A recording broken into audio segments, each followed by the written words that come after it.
So you're ready to sell your home and want buyers to fall in love and make a high offer. Makes sense, right? Well, some sellers are still pricing their house too high, and some just need to understand a buyer's perspective.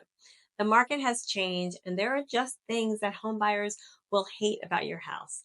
And I'm going to tell you what those are. If you haven't seen my video from 2 years ago, I'll share it at the end of this video. And those 8 items I mentioned in that video still apply today. Buyers will absolutely still hate those things.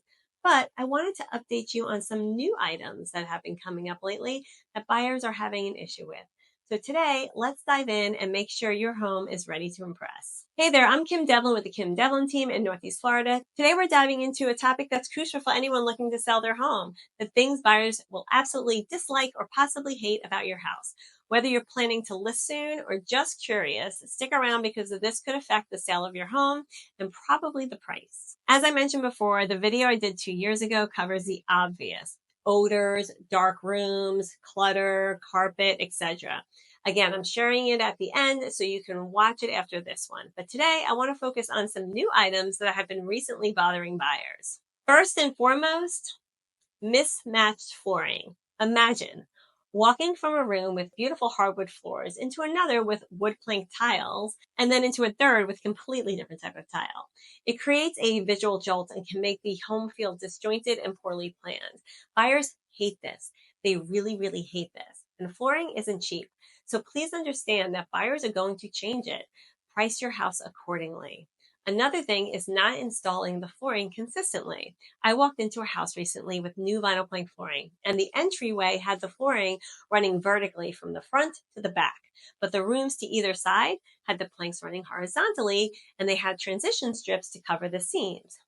Don't do that. Buyers love consistency and seamless transitions between the rooms. So if you have multiple types of flooring or flooring that just isn't running seamlessly, consider investing in a uniform option to appeal to a broader audience. Next up, let's talk about the overuse of gray. Yes, gray was trendy from 2019 through 2022, but buyers are over it. They are craving warmth and personality in their homes. Gray floors, gray walls, and gray cabinets can make your home feel cold and uninviting. I'm not saying that you need to renovate your home with new finishes, but you need to pull some warmth into the home. There's a paint color called agreeable gray that many builders use, and they still do. Change it. People surprisingly love white and cream, and there are so many different shades of it too. Incorporating some natural tones or even pops of color, something as simple as a plant, can significantly increase your home's appeal. Speaking of color, please do not paint every room a different color of the rainbow. People can't even handle it. And honestly, they don't want to deal with painting it. I know paint is an easy fix, but it can be expensive for a buyer that already has a lot of upfront costs when purchasing a home. Plus, when they close, they likely just want to move in, and painting a house with all of their furniture and belongings in place becomes a hassle. Next up is wall-to-wall carpeting. And I have mentioned that buyers will hate your carpeting in the past, and they still will. But here's what I would tell you. If your house is dated and needs a major renovation, don't go changing the flooring just to spruce it up. Because if everything needs to be gutted, the buyer will want to include their flooring choice in the renovation that they do. I went into a home recently in a desirable gated community. It's dated. It needs a complete gut job. Walls need to come down to update the floor plan. The kitchens and baths need to be redone. These owners decided to pull out the carpeted areas and put in new vinyl flooring. Now, this vinyl is paired up with old tile in the kitchen and the foyer and other areas. It was a waste of money and materials. Instead, price your home accordingly and maybe add a concession for new flooring to the buyers. Another turnoff is converted rooms. If you've converted a bedroom or a dining room to a different use to suit your lifestyle, but it won't make sense to a buyer, return the room to its original purpose. For example, let's say you love crafting, so you made your dining room into a craft room. Turn it back into a dining room before putting it on the market. No one wants to see all of your shelves of craft supplies. Just box it up for the moving truck. Now, this next one is very important and usually overlooked: landscaping. Landscaping that's not maintained and is overgrown is a huge turnoff. Did you know that outdoor spaces and curb appeal account for 7 to 10% of your home's value?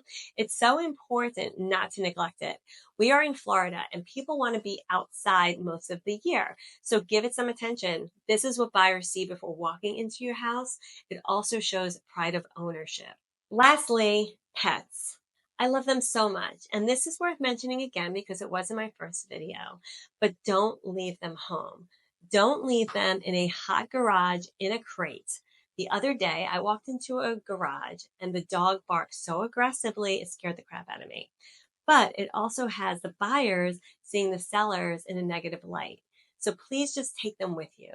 Look, the faster you get your home under contract, the faster you don't have to worry about this stuff anymore. So if you're thinking about selling or just want some tips to get your home market ready, feel free to reach out. I'm always happy to be here as a resource for you. Now, I also hope I didn't offend anyone and that you found this information to be helpful. For tips on getting your house market ready, see below for links to my free guides. Please feel free to share with anyone that you think might find it to be useful. Thank you so much for tuning in, and I will catch you on the next one.